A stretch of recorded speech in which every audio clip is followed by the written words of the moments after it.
嗨，大家好，我是爱做美食的于姐。秋天到了，天气干燥，早晚温差大，导致感冒、反复咳嗽、嗓子不舒服等。今天我用4种食材专门治疗咽喉肿痛、反复咳嗽，对咽喉炎也有很好的疗效。下面请跟我一起来操作吧。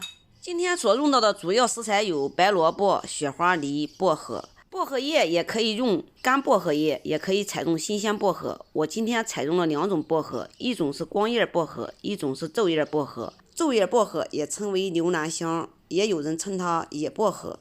薄荷也不需要太多，大约8至10克就可以了。干薄荷可以更少一点。现在给它清洗干净。白萝卜、雪花梨都给它放在水里，薄荷叶这些就够了，也给它放在水里，给它清洗干净，沥水备用。下面把雪花梨给它切一下，切成小丁，放在盘子里备用。趁着切梨的时间，我来给大家讲解一下梨都有哪些好处。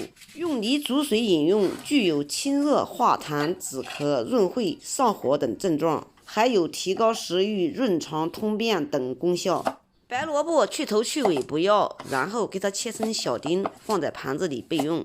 趁着切萝卜，我再来给大家介绍一下白萝卜都有哪些好处。用白萝卜煮水饮用，具有清热生津、顺气化痰等功效。切好的梨丁350克，切好的白萝卜也是350克，加起来都是700克。然后加上双倍的水，加上1400克水，放在炉子上，大火先给它煮开，撇掉上面的糊沫，把我们洗好的薄荷加进去一起煮。薄荷叶煮水具有清热利喉、解暑止痛等功效。薄荷叶加进去以后，把冰糖也给它加进去，冰糖不需要太多，5至80克就够了。冰糖太多太甜会刺激我们的喉咙，会起反作用。没有冰糖的可以用白糖代替。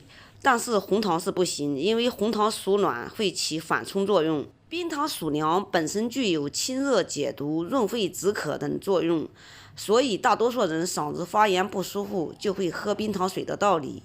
冰糖加进去以后，我们的止咳润肺汤的所有的食材全部都加完了，把它改为小火，再煮20分钟左右就可以了。20分钟后，我们的止咳润肺汤已经煮好了，先给它关火，端下来晾一会儿，等到不烫嘴的时候再食用。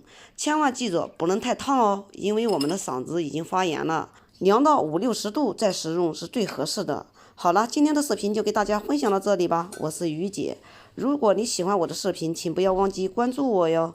感谢您的观看，我们下期再见啦。清甜爽口，非常的利喉，喝着嗓子感觉有一点凉凉的感觉，非常的舒服。有空你也试试吧。